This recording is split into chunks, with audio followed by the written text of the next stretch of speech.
to the Newburyport Literary Festival. We've scheduled 2 full days of terrific events. Be sure to check the complete schedule on the Newburyport Literary Festival website. My name is Alfred Nicole, and I'll be your host for this morning's poetry event. We're using Zoom webinar, which means, of course, that you can see us, but we can't see you. So for that reason, we encourage you to use the chat window throughout the event. It creates a little buzz and we like that. But please use the Q&A button at the bottom of your screen if you have questions to submit to the poets. It'll be easier to find them there if there's time at the end of the program for the poets to respond, which may happen. One important note before we get started: our local bookshops need your support now more than ever. I will post links in the chat session to 2 of our festival partners, Jabberwocky Bookstore of Newburyport and the Bookshop of Beverly Farms. We encourage you to purchase books from them, unless, of course, you have another favorite independent bookseller you'd like to support. So now I will introduce our first reader. A.M. Juster's poetry and translations have appeared in Poetry, the Paris Review, the Hudson Review, and many other publications. He won the Richard Wilbur Award for his first book of original poetry. He has won the Barnstone Translation Prize, and he's the only 3-time winner of the Howard Nemerov Sonnet Award. He'll be reading from his 10th book, Wonder and Wrath, from Paul Dry Books. And we look forward to his return in 2023 after W.W. Norton releases his complete translation of Petrarch's Canzoniere, and that's to say Petrarch's complete works. I'm going to hand the mic to Mike Juster. Thank you, Alfred, for that very kind introduction and for everything that you do at this wonderful festival that I so much enjoy appearing at. This is my new book from last September. It's called Wonder and Wrath from Paul Dry Books, and I second the appeal to get it from an independent bookstore. Belmont Books is my favorite in Belmont, if you want to try them. I'm going to start with a poem by a poet who has participated in Breakfast in the Poets in the past, passed away a few years ago, David Berman. And I'm proud to say that he will have his first book published posthumously, I think sometime later this summer, from Able Muse Press. And the great Rena Espaillat and the very funny Bruce Bennett and I worked very hard to pull together from his papers a collection that reflects his talents. He was a genius in form. I like to think he would have gotten a kick out of this poem because it combines 4 different forms. It's a litany, it's a sonnet, it's written in Anglo-Saxon alliterative verse, and it's an elegy, all in 14 lines.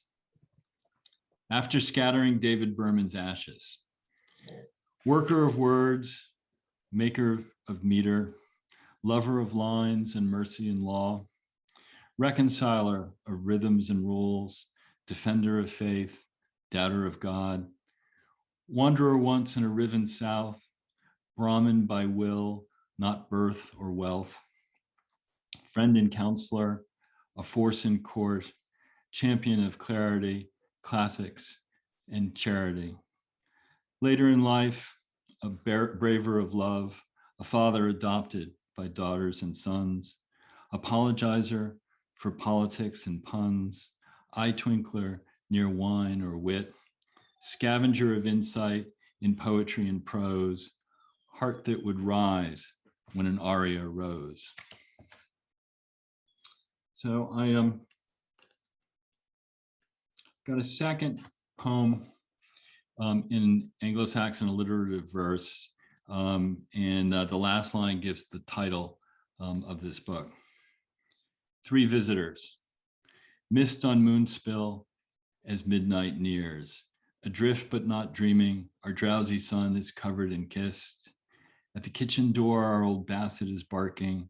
Coyotes out back are standing like statues down by the dogwoods. Across the crystal of crusted snow, they search for stragglers to startle and chase. Their vigil reveals no victims this night.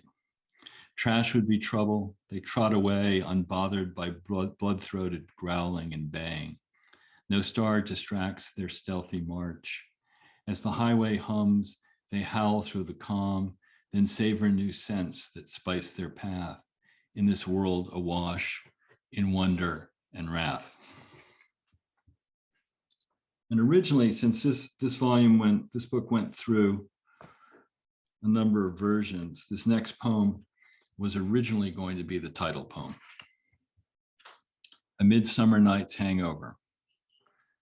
Bottom finds novel uses for his ears and muzzle, thus persuading everyone he is indeed an ass. Titania slips away with Oberon, and somehow lust erupts in ways that were unseen on stage. Beer flows and fairies dance until the dawn. The players wake to a diminished world and mourn the lost bewitchment of their night. Light pummels their defense of lidded eyes, and parents speak in painful decibels. To add more anguish, Mr. Henderson has said that they must strike the set by noon. Dyspeptic Puck yanks birches from their stands. Mechanicals unhook the fruitless moon. Demetrius considers Helena in jeans and mopes as he recalls her strands of spotlit hair. Fair Hermia still beams and reaches for Lysander in her dreams. Next one is a poem based pretty much on a conversation with my daughter when she was 14. Fortunately, she didn't discover this poem until she was 20, and it went over much better for me with the delay in time. It's called Untamed Daughter, and the epigraph is from The Taming of the Shrew. Come, Kate, come, you must not look so sour. At 14, she loves being critical and tells me, Shakespeare uses language well, but could have been like more original. I sputter, but rebuttals fail to gel.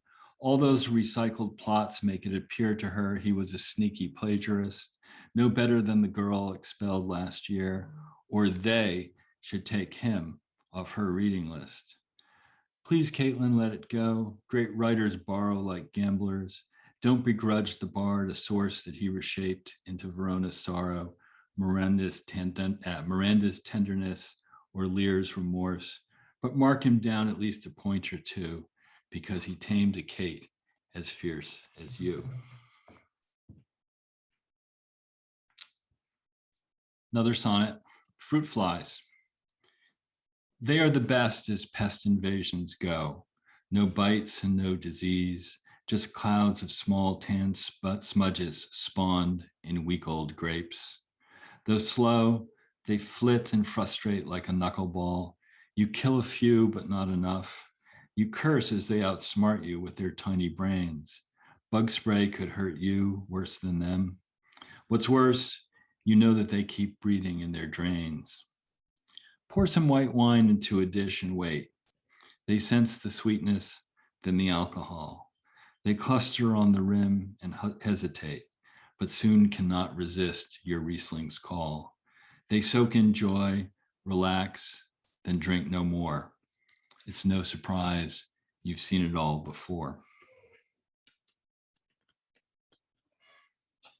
Next is a poem dedicated to John F. Kennedy Jr. Our summer house looks over the water where his plane went down. And it went down very near an isolated island that was once used for target practice during World War II and now is a nature reserve. No Man's Island. A strip of violet quivers in the haze, a near mirage above the furrowed grays and blues of Vineyard Sound, an afterthought of wind-worn scrub, the military bought and then abandoned. Peace returned except for sea that pummels shoreline, Surf has swept away most tools of combat, though in dense tangles of grass and vines, old armaments remain as lattices of rusted lace. Signs tell the curious to leave this place, but squadrons of resurgent birds ignore these teetering commands of the Cold War. Gulls bomb the rocks with crabs.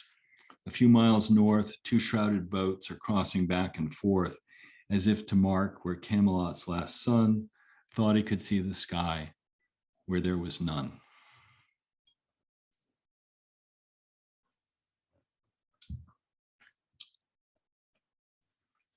Inertia. High glinting leaves, glazed by the post-storm light, are hushing dusk in reassuring waves. Our lichen-clad old maple lost 3 limbs to rain that felt like reprimands from God. Scraggly and cut unevenly for years to spare town wires, it angles toward the street. When summer cedes to autumn's middle age of rust and squash, the threat to neighbors fade. So we will wait, though soon the driven ice will trap its wood in gleaming, fatal weight.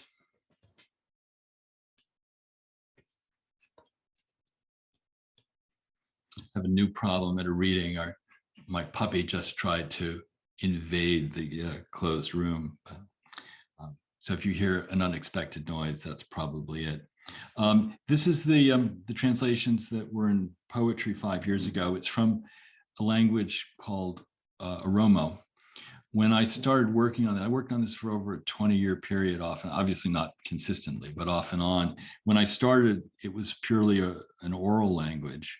And in the time I was working on it, it became a written language and really started taking off. About 50 million Africans across several countries speak Oromo. So they were thrilled by this when it appeared in poetry, because it was, I believe, the first time there was an English translation from their language into a major literary journal in the West. East African proverbs. Let the relentless fist be kissed. The salt cannot be cooked. The past is overlooked. Full once they nibble, fleas quibble. Teeth in a hyena's face always slide into place. No donkey can cart what weighs down your heart. Outside, a man is respected. At home, that man is neglected. The strangers weep and leave. Family members grieve. Even half-blind men hope to see again. True words end, lies extend. Just got a few more translations. I believe this is the oldest poem by a woman objecting to domestic violence. I kept the ambiguity in the title. I don't think it's, sometimes it's done differently, but I think it's unclear whether she's talking about her own husband or another woman's husband. And there are other poems where she's rising to the defense of other women. And we really don't know the exact context of the poem. To Her Husband for Beating Her by Gwerfel Mehen. Through your heart's lining, let there be pressed, slanting down, a dagger to the bone in your chest, your knee crushed, your hand smashed. May the rest be gutted by the sword you possessed. Couple brief Chinese poems.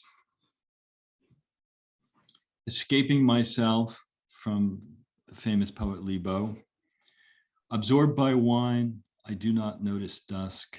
The blossoms fill my clothing when they fall. I stand up drunk, then wade a moonlit brook. Birds scatter, just a few are left at all.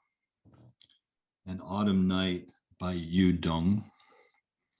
Night air, incessant rustlings, and dreaming seems to last all year. Lamps faintly light a shadowed tear. Leaves fall and stir sad songs from strings. I mark the moments etching space, a thin monk praying to the wall as morning bells from somewhere call and countless feelings leave no trace. And I'm going to close with a poem called Behold. It's a trick I stole from a poet named Carl Phillips. It's all one sentence, and which I think does some nice things in terms of trying to hold an audience's attention.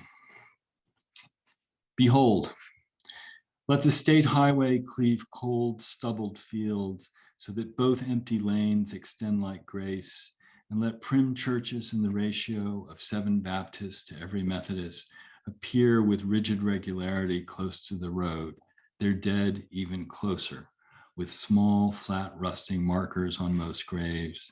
Then drive another 20 minutes more to see the trees defer to furrowed soil, except for this one rise, where pines aspire to reach where crows and turkey vultures rule, and let those who have nursed the dirt behold the blush and burgundies of morning clouds that do not stifle early rays of sun from blanketing the hillside's eastern slope, where mothers, fathers, aunts, and uncles wait, and gravestones chalice that unearthly light.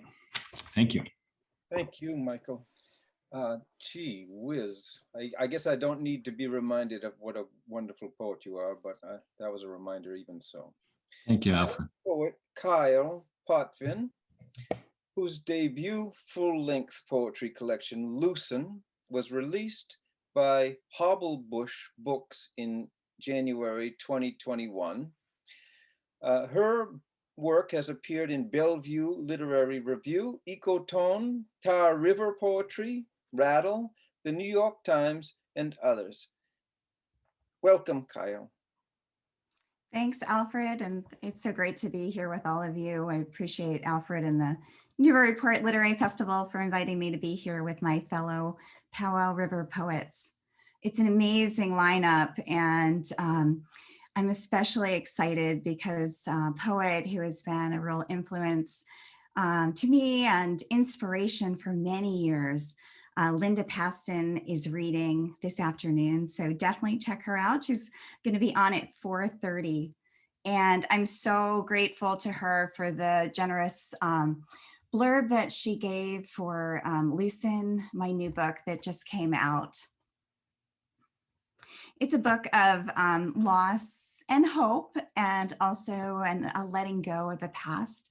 But within it are some poems about my experience with cancer and that of others. So I want to read some of those to you today. Diagnosis. And this is a form called an abecedarian, where it's 26 lines and each starts with a different letter of the alphabet. In this case, it's reversed, so it's going from Z to A. Diagnosis. Zero chance. You know the truth, the blank walls taunt. X-rays, sound waves, words dripping like drugs. Will those sustain me? Visitors offering cutlets, cashew butter, cider donuts. Uttering a last Hail Mary, I think of my child terminally tied to me. Statistical improbability, doctor shakes his head. Radiation, I hear. Queasiness, bloating. Pump, 48 hours on a pump, I hear. Options, there must be options. No. Me? Maybe surgery. Let me believe, as I let my friend believe, there is hope. Keep the faith, I told her just the other day. I'll die. How will I live? Genes of damaged ancestors find me, ecstatic to survive for a while. Dance around the room, catch me in the gut, the stomach. Bigger than 3 tumors, a silence. Tumor. My neighbor walks for miles each night. A mantra drives her, I imagine, as my boys' chant did the summer of my own illness. Push, mommy, push, urging me to wind my sore feet winch-like on a rented bike to inch us home. I couldn't stop, couldn't leave us miles from the end. Now, as you heard from Mike's beautiful reading, And what I expect you'll see from my other fellow powwows is that we love form, and it, especially for difficult topics, it can help to contain emotion or provide a certain kind of distance, and then hopefully always a little discovery. So I'm going to read 2 sonnets. The New Normal. To grow a Texas cactus from the start, you scatter tiny seeds on dirt and sand. Your nail works well to nudge stuck ones apart. Then sprinkle water with a steady hand. Each day my son asks, will it get real tall? He crowds his brother as they check for growth, the way I've searched my hairless head since fall. I pray young shoots will sprout up soon for both. It happens all at once. Soft spikes appear. I rub my scalp while calling to the boys. They peer in close to analyze each sphere. My bigger joy is lost to hooting noise. The victory is all my own. Mom's hair, the news is that we grew a prickly pear. The hard work of dying. The hospice nurse explained the letting go. Give her space to do the work of dying. On the sill, a green heirloom tomato, brought in before the frost, sat there, sighing. Or was that me, not knowing what to say? Don't ask her things. Such grief in giving up exchanges.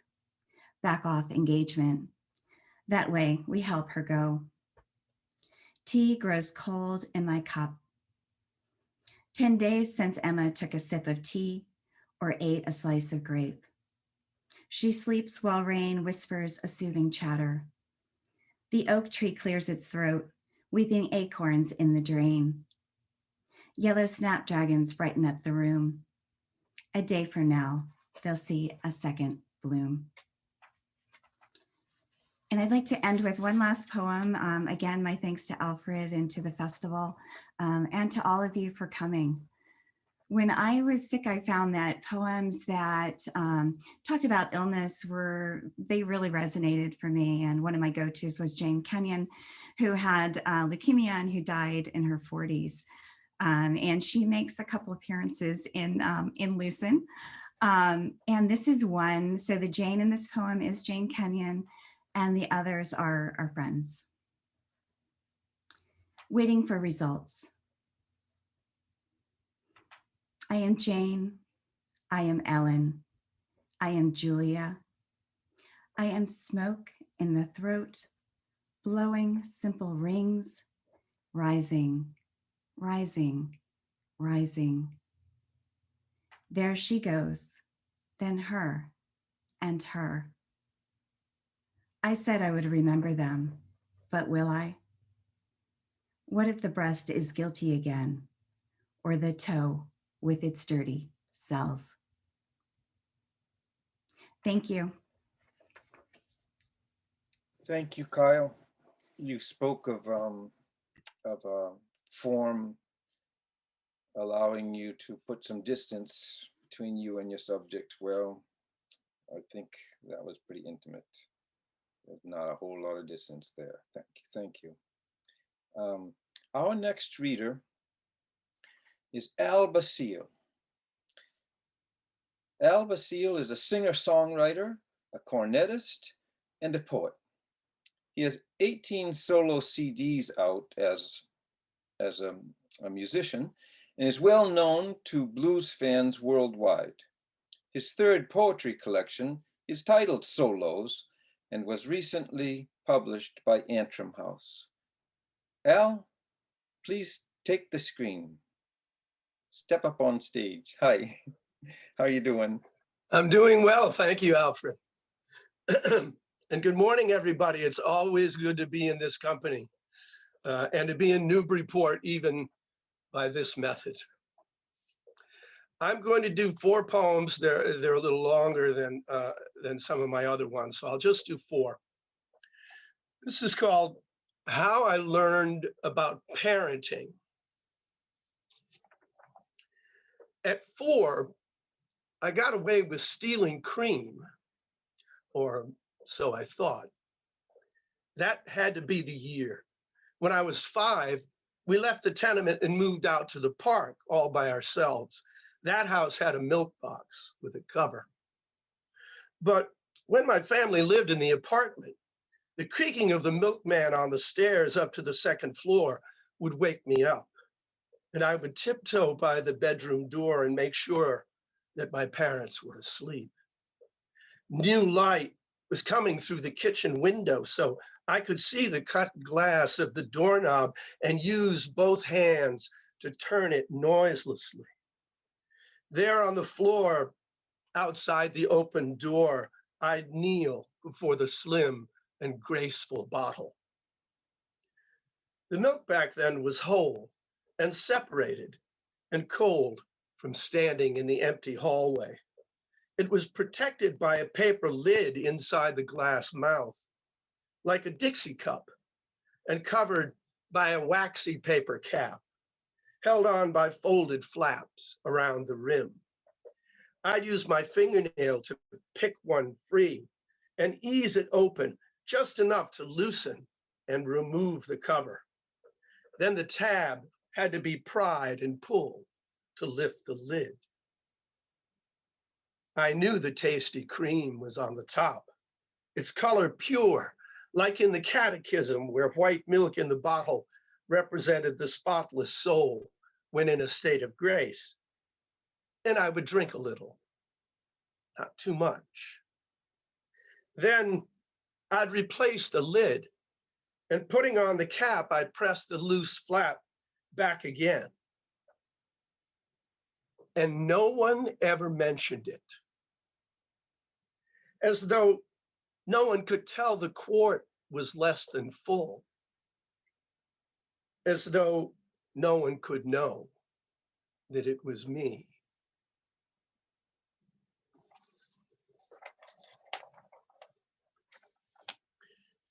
This next one is in a very different tone, and it ends in a manner differently from the way it begins. So stay with it. It's called Building the Artificial Woman. The first attempts were beautiful, but perfect. So flaws were added, which was an improvement.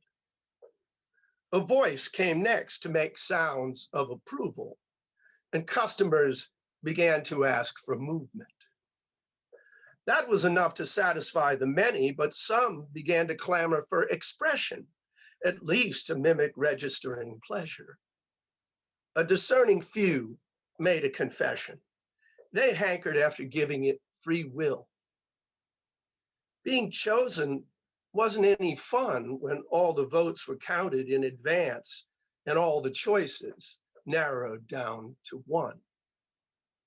They wanted something personal, to feel loved when love might well have been withheld by one who offered company each day and chose to stay without being compelled. This proved a challenge, but the next design was a bestseller. Then there came a man who took exception to the operation. I want, he said, what isn't in your plan. I want someone to disagree, but stay, who tells me when I'm wrong and makes me see how to do better, but still leaves the chance to me to make the same mistake again. Who likes to pay attention to attention, but understands it when I sometimes don't. When she's invited to take sides against me, she listens diplomatically, but won't. Who asks me if I like it first, but wears a hat because she likes to wear a hat. And when I compliment her on her choice, she doesn't worry what I mean by that. Who thinks my chicken cutlets are sublime and moves the car when I'm too beat to drive. Who laughs because she gets I'm being funny and smiles because it's hard to be alive. will never be a servant or a master, but wants to work together as a team and build over a lifetime love familiar instead of holding out for love supreme. Can you put all that into a machine? The builders smiled. If that's the way you feel, what you want is a woman. What we make are fakes, but most prefer them to the real.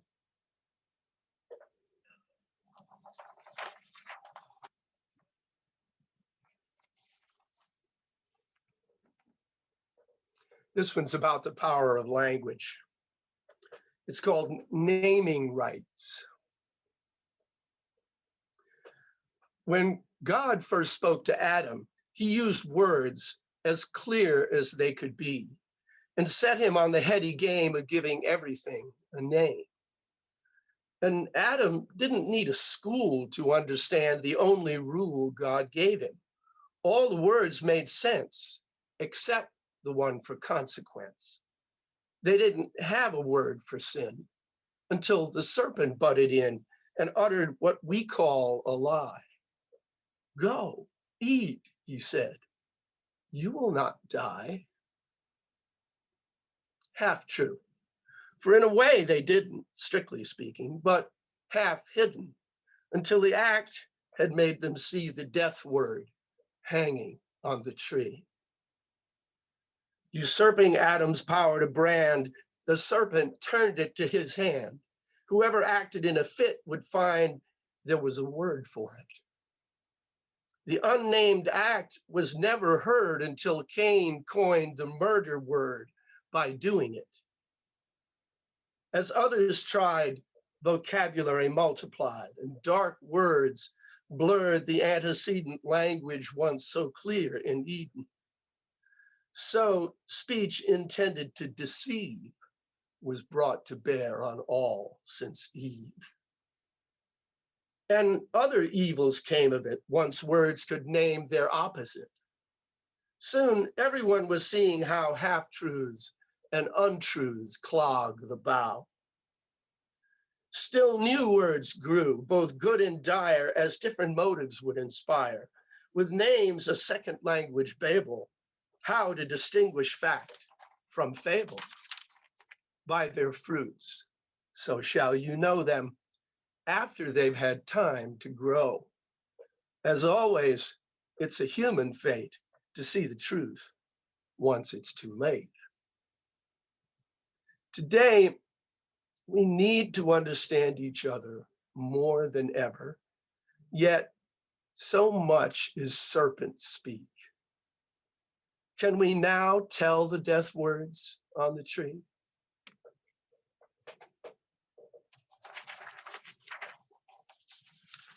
And finally,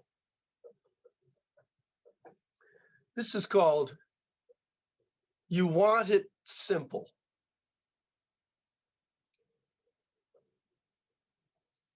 You want it simple,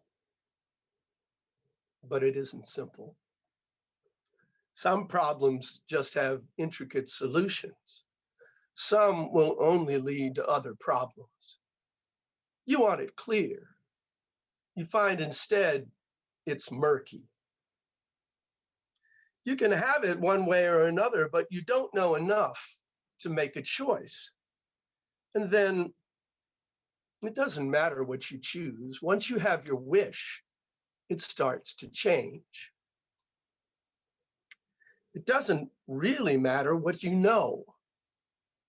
When another person is in pain, your being right is quite beside the point. It's better that you listen and be present. You're desperate to believe in gods and heroes who work on your behalf and rescue you from evil. Yet you feel you're in the right to keep down those who only want the same. You want someone to blame, when not just one, but all on every side deserve some blame. And anyway, it isn't yours to say. We're all involved, and no one stands apart. You're hoping for a villain. That's not it. It's how the mechanism fits together with every one of us a moving part, affecting and affected by each other. You want it to be simple. Here it is. Humble yourself before your ignorance. Don't rush to judge before you understand. And learn to live despite uncertainty. Thank you very much. That's the book. And I'm indebted to Alfred Nicole and the Newburyport Literary Arts Festival. This is my first chance to be a part of this, and I hope not my last. It's wonderful. Thank you very much. Thank you, Al. Your work as a musician certainly shows in the poems the way that the various voices play off of one another. Great to hear you always, whether you're playing your voice or your instruments. Our next reader, Anne Mulvey, began writing poetry 25 years ago in response to her brother Michael's death, which is one of a number of themes in her new book, Family Matters. For many years, Anne incorporated poetry and the arts into her teaching at UMass Lowell, where she was a beloved teacher and is now Professor Emerita of Psychology. Anne, you take the mic from me. Here it is. Thank you, Alfred. I just want to say, please tell Gina we are missing her wonderful breakfast. And I'd also like to just thank a few other people and say it's very nice to be on the other side of the Lit Festival, having attended every year and often having behind the scenes tasks. So thank you to Vicki and Jen. And last but not least, I want to thank Jerry Kroll and Susan Gaylord, each of whom encouraged me and did amazingly wonderful things to help Family Matters come to life. So thank you. The first poem that I'll read is the very first poem in my new book, Family Matters, Reckoning. I was the second child, second girl, second of 6 or third of 8, depending on how one counted. I was taught I was less and to want to be least. I wanted to be more and to know that I was. I was counting and wanting to. And the next poem that I'll read is based on my life more than 60 years ago. Unfortunately, it's still relevant today. Change. The Eggman came to our front door, brought us 2 dozen every Saturday, made change from the bank that hung from his belt, clanging quarters, nickels, pennies, and dimes. The cleaning lady used the back door, went down to the basement where she pulled her clothes from a plain brown bag and made her change without a sound. Was it the dirty work she did for us or the color she couldn't change? And the next poem about my brother Michael is literally one of the first things I wrote that came to be known as a poem, because I didn't think of it as that for sure. And so here we go. Love in the making. I do not remember how long it had been since I saw you undress. I know that it had been a long, long time. I remember the baby body, the changing table, the smell, the mess, chafing cream soothing your skin so soft. I remember the boy body, skinny as nails, gawky, growing, exploding, grown-up beauty. I remember the man body, full shoulders, hips tight, virile, graceful, male beauty. I remember the nurse asking, did you want us to leave? And your grin speaking with you. Nah, I'm not modest. I remember laughing then together in our closeness as sisters and brothers are. I remember the doctor asking about sex, intercourse. I don't remember the word she used. I was embarrassed. You weren't. No problem. Shooting blanks though. I remember the rakish twinkle in your eye. Then you mentioned the pain. I remember your dying body collapsing on the table, the smell, the mess. No cream could soothe your parchment skin. I remember your beautiful being. I remember the pain. I remember love in the making. Michael, I remember.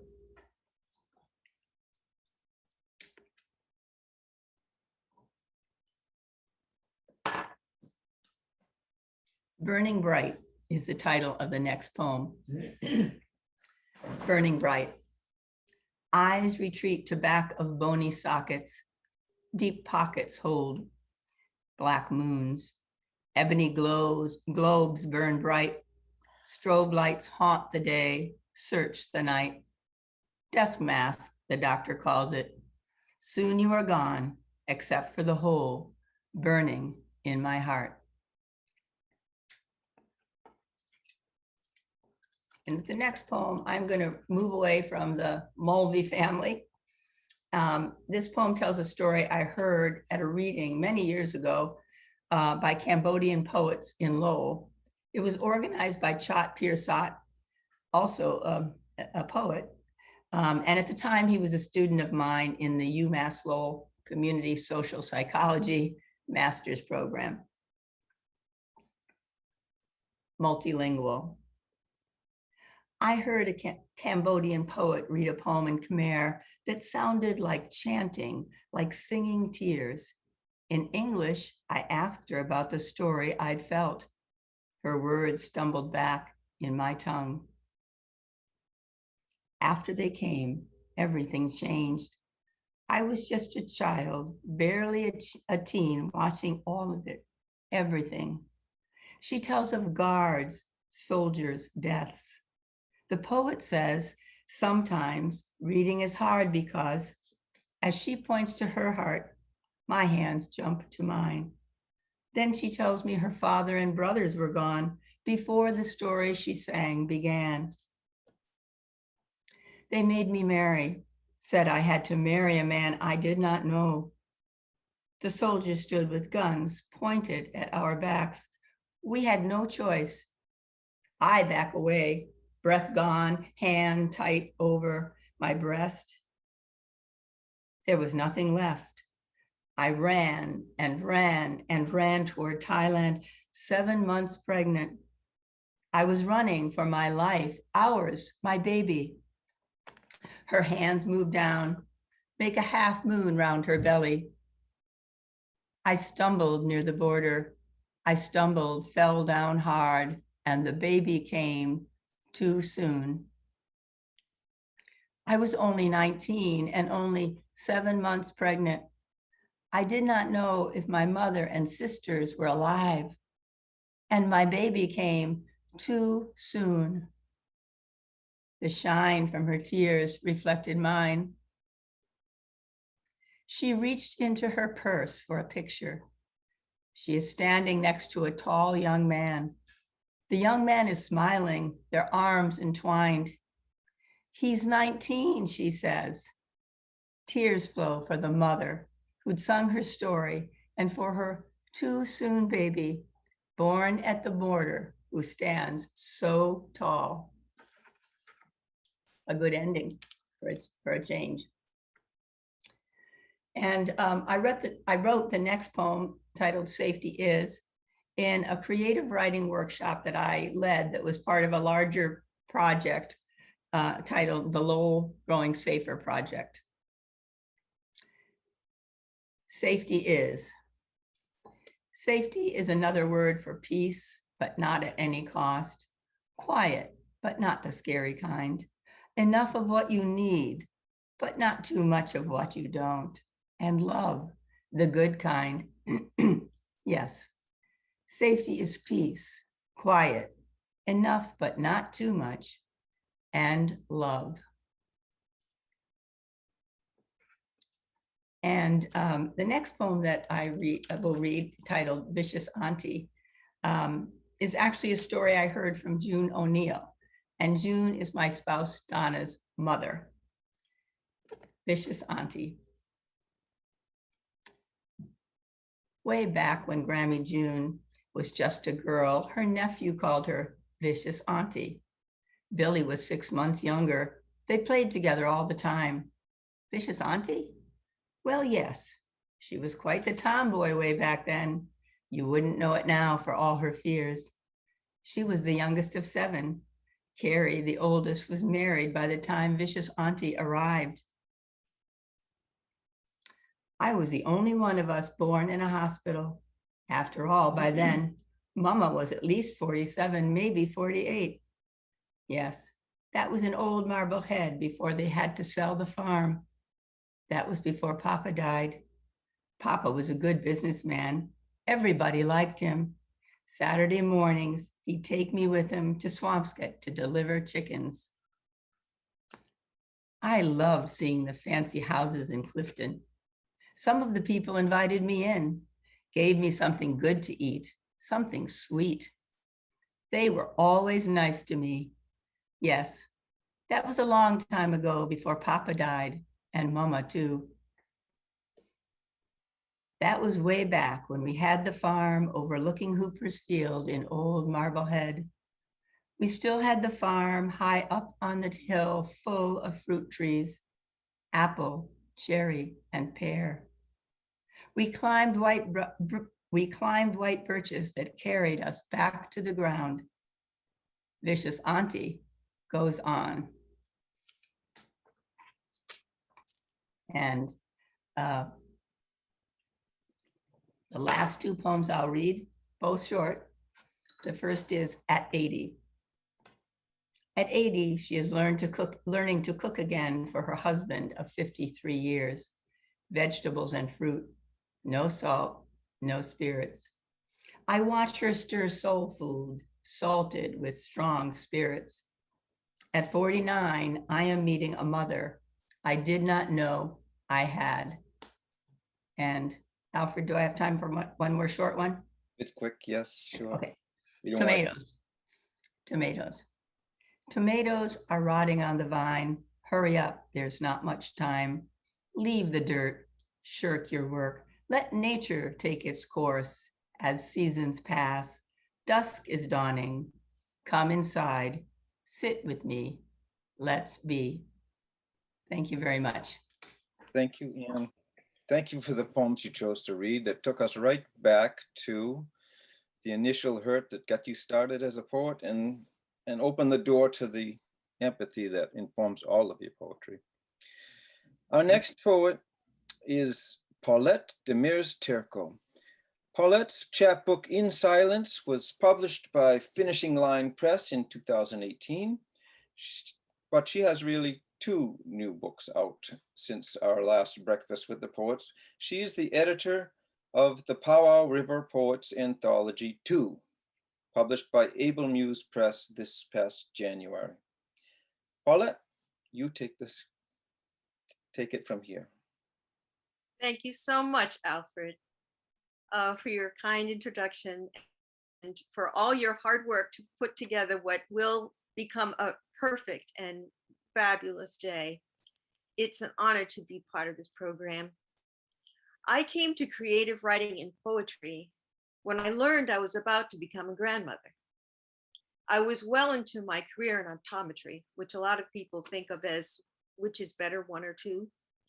I knew a little more than that. I'm fortunate that my older son moved his family from Florida to Newburyport, and I followed in 2012. Little did I know that with this move, I would have the great fortune to learn from the best of poetry mentors I could hope for. Rena P. Espaillat through her Lyceum course each year, Alfred Nicole in his bi-weekly poetry workshop, and Deborah Warren, honored yesterday evening here at the NLF as my mentor at the first of 5 Frost Farm Poetry Conferences. It's never too late to try something new, and look all the help you can get. I will read 5 poems from my chapbook in silence. The year I became a powwow. I hope to communicate the power and beauty of the silences I hoped to create in this mix. My opening poem is my first published poem, my first sonnet. It's my book. Work or play? What draws me to the soil in May? When jonquil's yellow trumpets fade, I wear loose clothes to dig all day. I could be sipping lemonade. Instead, I shape the yews with shears, wear visored cap and cotton socks, mix compost, loom, and sweat salt tears. I tear through roots and toss small rocks. I choose my plants for shade and sun, form tiers, mix textures, spans of bloom. Plant periwinkles just for fun, French marigolds where I find room. Memorial Day, my view, once plain, is crowned by rainbows after rain. My second poem is a villanelle, and it's called Mother's Day around the corner. The center of your universe, not there. Find just a tiny moon reflecting light, though sometimes barely visible. She's near. You're the center of her orbit, dear to her, her presence spinning day and night. The center of the universe, not there. Lead your gaze beyond the clouds to where the day or not dark expanse of starlit night reveals her, barely visible, but near. She celebrates your birthdays every year. She sees you change your world's course, her delight. The center of the universe, not there. When meteors approach, she orbits near, deflecting dust and particles. The light, though sometimes barely visible, is near. While traveling on your destined path, don't fear her waxing, waning, fading from your sight. The center of your universe, not there. Though barely visible at times, she's near. My next poem is my first hinge sonnet. I will read the first of the 2 sonnets. Mariposa monarca, monarch butterfly. In waves of orange, sable, millions lift, take flight aloft beside the ocean's mouth, undulating high, the swell a gift above Quebec, Cape Cod, Cape May, and south. Then west, they feed and mount a Gulf Coast run. Their fragile wings glide high on thermal air. The Earth's magnetic pull, the setting sun guide the monarch's wings. And if they fare above the plains to mountain crests, in whirs around atop warm, giant Oyamel firs. By Dia de los Muertos, Day of the Dead, they fold their tired wings. In prayer, it said, then fall to sleep. Wade branches bend, some break. From clustered clumps, the mariposas make. My next poem is my first Sistina, since revised as poems are never finished, even when you write them down in a book. I'm honored that it won the 2020 Robert Frost Poetry Award. And this is the version that is in the new Powow River Poets with some changes. Singer. The last time mother closed her sewing machine, she'd sewn my sister's gown of silk and lace, a veil with pearls, fulfilling her own wish. The house, now her own space, would have no hum. She'd reached the private goal she'd set herself, to dress each daughter till her wedding day, plus bridesmaids' gowns and her own dress that day. She'd learned how fabric stressed her one machine and oiled it well, used threads she chose herself. She learned the slip of silk, the weave of lace, learned to guide her singer, feel its hum, with yards and yards of fabric toward her wish of daughters dressed by her. Beyond her wish when she took her vows on her wedding day. While her love served in Normandy, she'd hum soft tunes of his return. No sewing machine. Her trousseau was of borrowed silk and lace. The groom gave her a singer. She'd teach herself. She made her first dress simply for herself, an A-line shift in navy blue. Her wish for Christmas velvet, Easter's handmade lace, came first in trimmings for the holiday. As we arrived, she cherished her machine. From birth, we breathed in rhythm with its hum.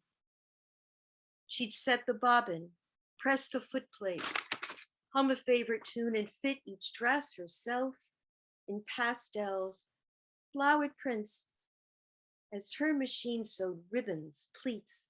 Yes, every daughter's wish for birthdays, dances, gowns, for spring prom day. Velvet, chiffon, rayon, linen, lace. All sewing done, she stored away her lace, knit baby blankets. Names soon blurred, her hums for cherished lullabies, her once prized Wednesday shopping trips, her pride and sense of self, from outfits she designed, erased. Her wish undone. She felt confusion. What machine? What meal? What day? What daughter? What is lace? Our photos proved how her machine did hum. Our wish, her awe. I stitched these gowns myself?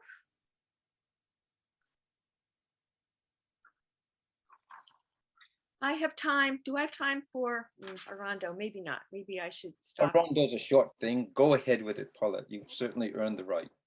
Okay. This is for my father. Rushmore. My father dreamed his carving skill would never leave his hand. He still might shape his final block of wood, determined to, as best he could, hew icons by force of will. Beyond his eagle, whippoorwill, his blue jay on my windowsill. Dementia threatened. How he would, my father dreamed. Though progress day by day was nil, in months a nose, a mouth, showed skill. Soon Lincoln's features formed the wood. As sawdust fell, Dad understood his mind's decline. But with his drill, my father dreamed. Thank you. Thank you, Paulette, for the care that your poems express and that you bring to the making of them. And thank you for the work you put into our wonderful second Powow River anthology, which I hope that you will put the link towards that into the chat, if you would, please. Oh, I will. Thank you. Thank you. Our next poet is a great favorite of mine. Anton Yakovlev has published poems in the New Yorker, the New Criterion, the Hopkins Review, Measure, and elsewhere. And he's published translations in Exchanges, Circumference, and the Stockholm Review of Literature, among others. His most recent book, The Last Poet of the Village, Selected Poems by Sergei Yesenin, translated from the Russian, came out in 2019 from Sensitive Skin Books. His chapbook, Kronos Dines Alone, published in 2018, won the James Tate Poetry Prize. Anton, it's great to see you. I'm going to make myself disappear. Thank you so much, Alfred. Thank you to the Newburyport Literary Festival for having me. It's very much an honor. So I'm going to read some poems, some translations of Sergei Yesenin from the book, The Last Poet of the Village. Sergei Yesenin was an early 20th century Russian poet, and his poems were written in between 1912 and 1925. The evening flares, the cat naps on a beam. Someone is praying, Lord Jesus. The twilight blazes, the fog kindles. There is a scarlet curtain over the ornate window. Spider webs stretch from the golden tool shed. Somewhere a mouse is scratching in a closed cage. By the forest meadow, bundles of wheat. Firs like spears rest against the sky. These growths start to molder under the dew. In the heart, only silence and relics.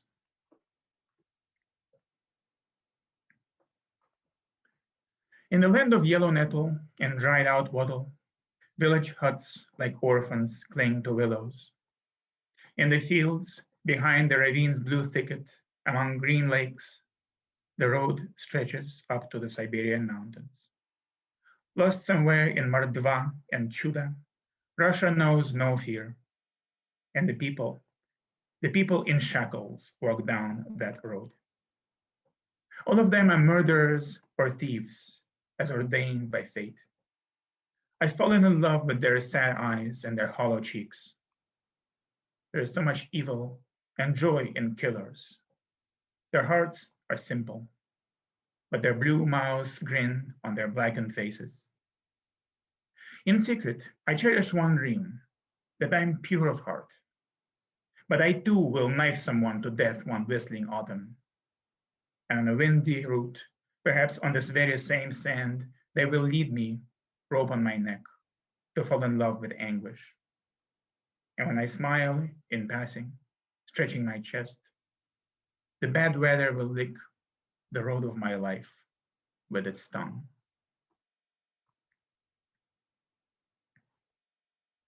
The red wings of sunset are fading. Lat fences nap in the fog. Don't be sad, my little white hut, but again we're alone, alone. The moon in the straw roof is cleaning its sky-washed horns. I didn't follow her, didn't come out to see her off past the haystacks. I know years will mute the worry. This pain, like the years, will pass. She's saving her mouth and her innocent soul for someone else. He who asks for joy isn't strong.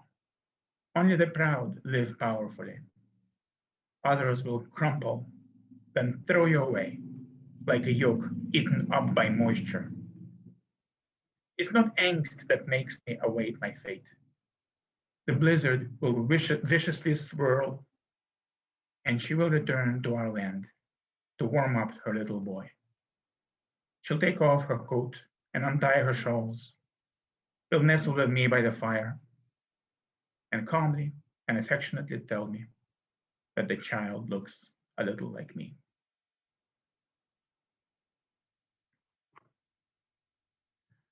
Your pensive sigh is calling me to warm light, to my native threshold, where grandmother and grandfather sit on the porch, awaiting their spirited, sunflower-aged grandson. Their grandson is slim and white as a birch, with honey hair and velvet hands. Except, oh my friend, I see from his blue eyes, they're only dreaming of his worldly life. The bright virgin in the icon corner beams joy into their darkness. With a quiet smile on her thin lips, she holds their grandson in her arms.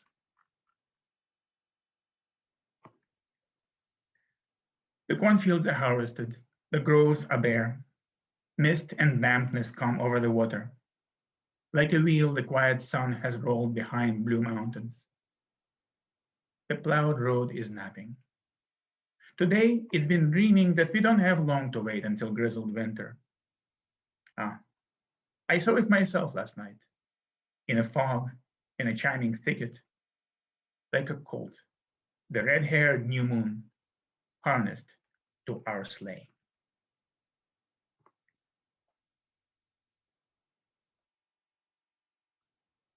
Since ancient times, a special measure had existed for all living things. If I hadn't been a poet, I probably would have been a thief and a conman.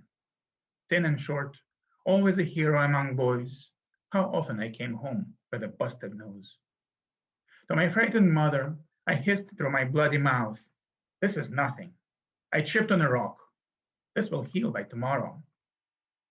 Now that the scalding grip of those days has cooled down, a turbulent, insolent power spills all over my palms. A golden pile of words, and every line, without fail, reflects the former bravado of a rascal and a troublemaker. As before, I'm courageous and proud, but there's something new in my walk. I used to get hit in the face. Now it's my soul that is bleeding. And these days, it's not to my mother, but to an unfriendly, laughing rabble that I say, "This is nothing. I tripped on a rock. This will heal by tomorrow." A blue May, an eventide warmth. The ring at the gate makes no sound. Sticky smell wafts from the sagebrush. The cherry tree sleeps in a white gown. Through the wooden wings of the window, the whimsical moon is weaving the lace patterns of the fine curtains and the widow frames onto the floor. Our living room might be small, but it's clean.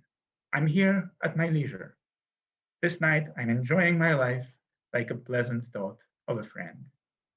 The garden blazes like a frothy fire, and the moon, straining all its powers, would like everyone to tremble from the piercing word "darling."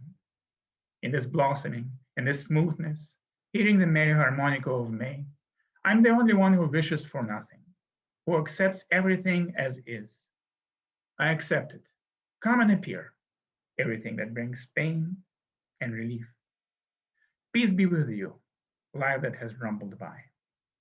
Peace be with you, light blue chill.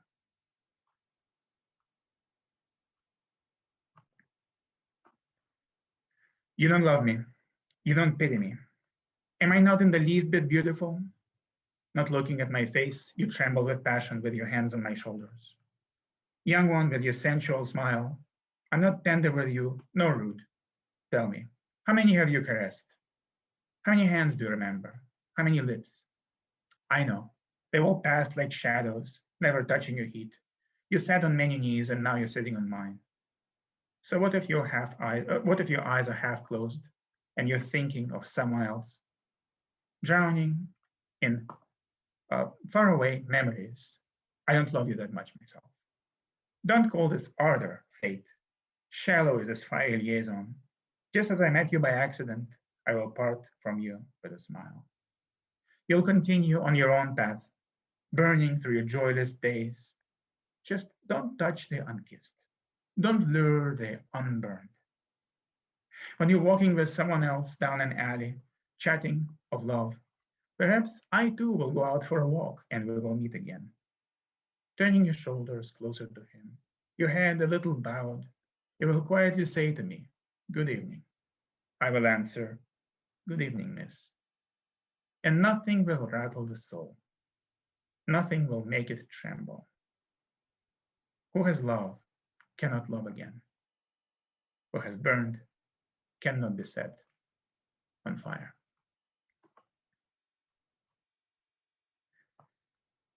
One last translation.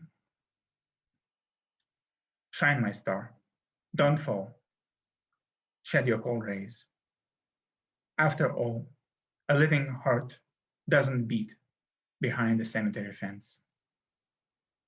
You glow with August and wheat, and fill the shadows of fields with such a tearful trembling of herons that never flew away.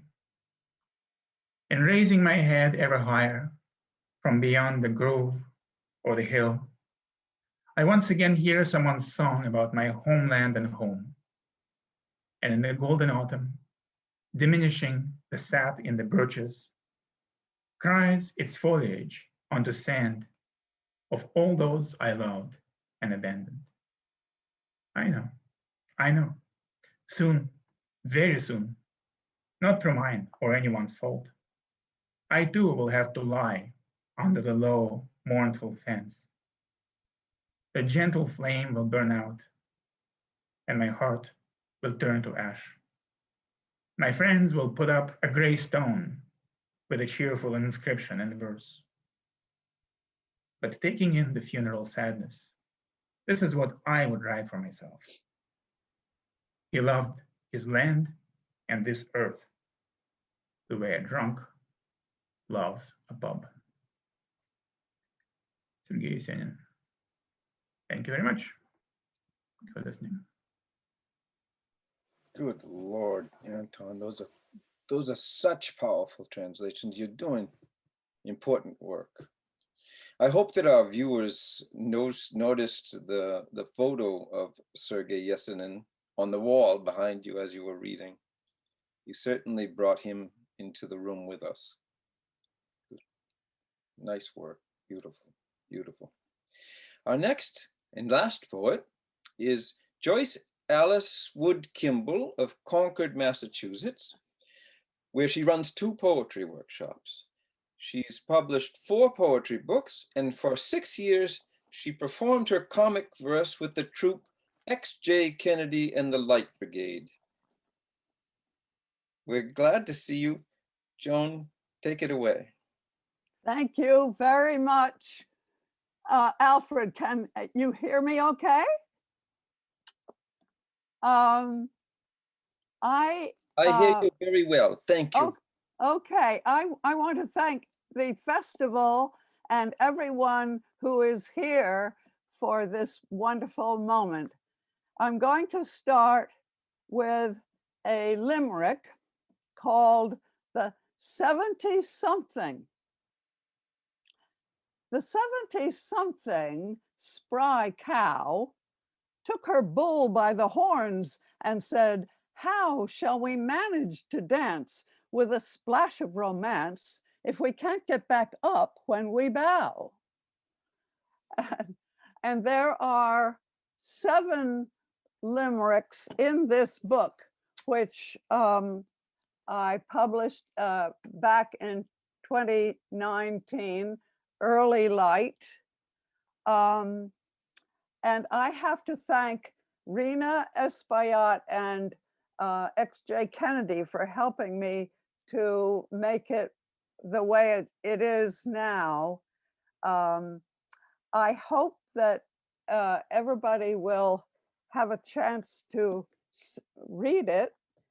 It was published by Kelsey Books in 2019, and it's a collection of 56 poems, a mix of formal and free verse in 6 categories: water, animals, science, couples, foresight, and history. And I'm going to, and that limerick that I just read was from couples area.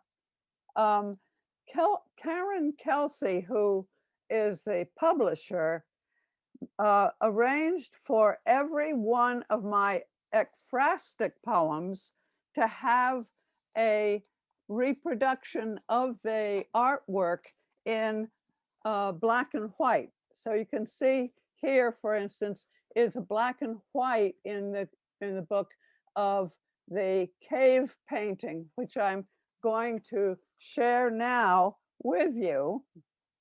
And the cave painting is called Chauvet Cave. And this is the cave painting itself.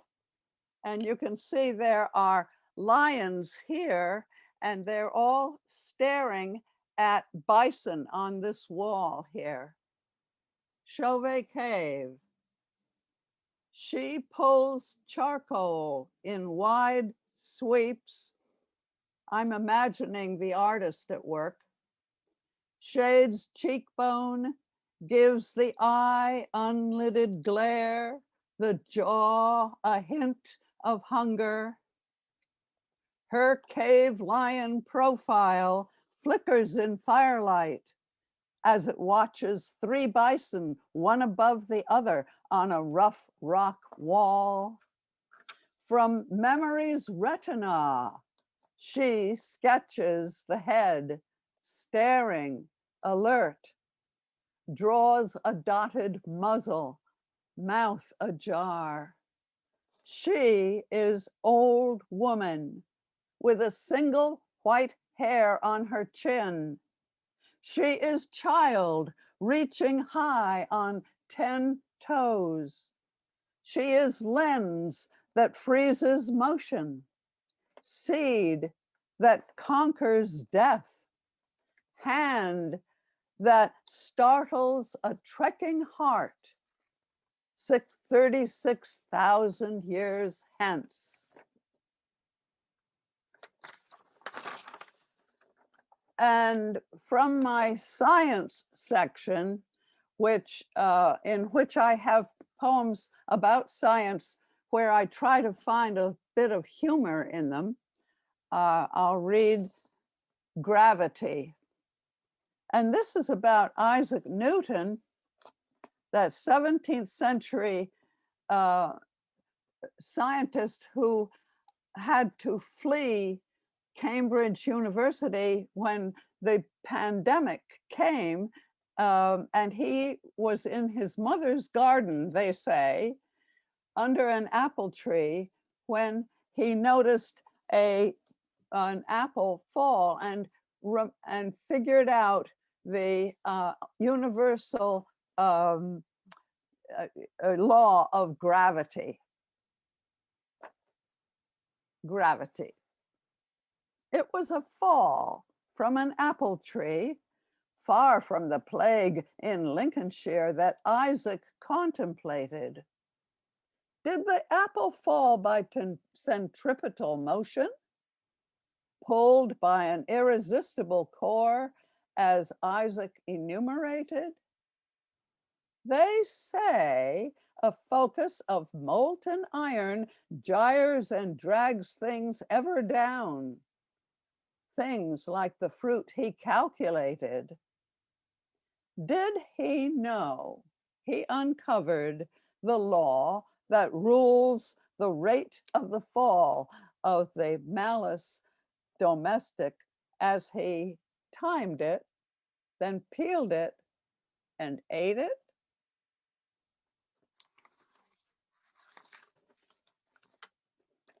This next poem is called The Concord Library Trustees Table.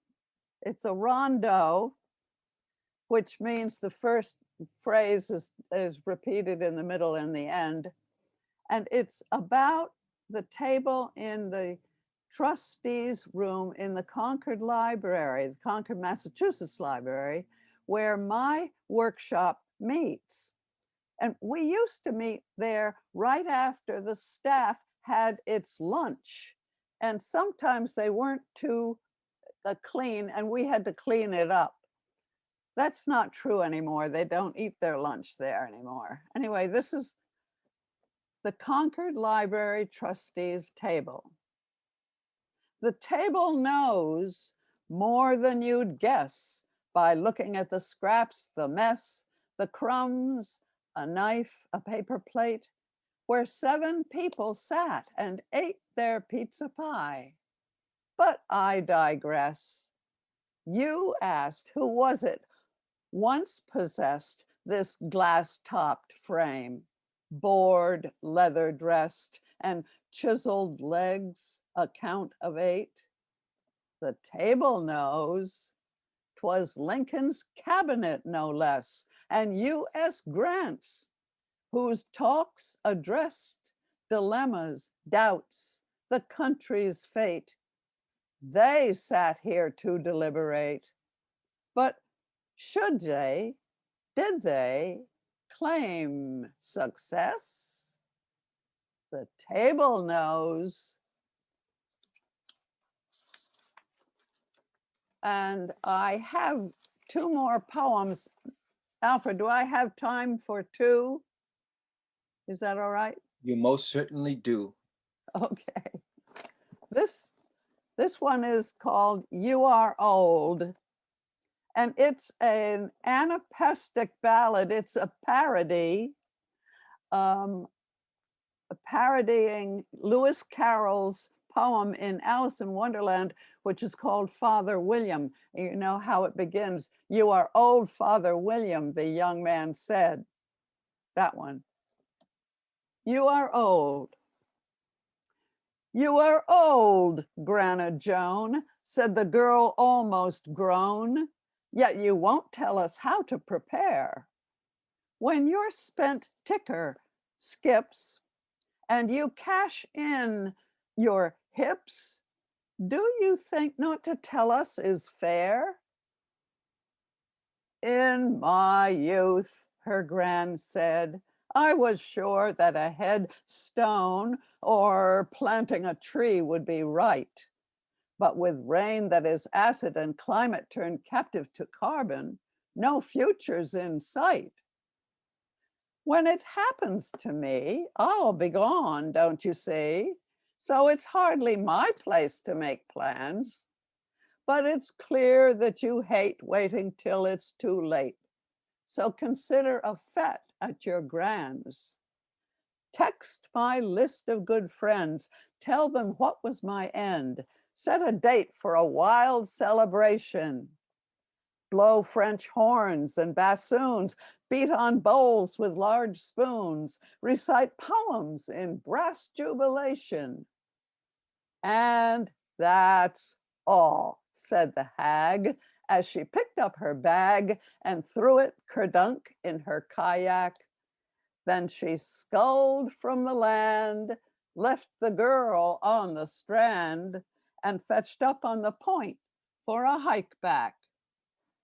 And I'm thinking of this particular spot where there's the shoreline, the river, and the point right here. And in fact, the last poem I'm going to read is about the river.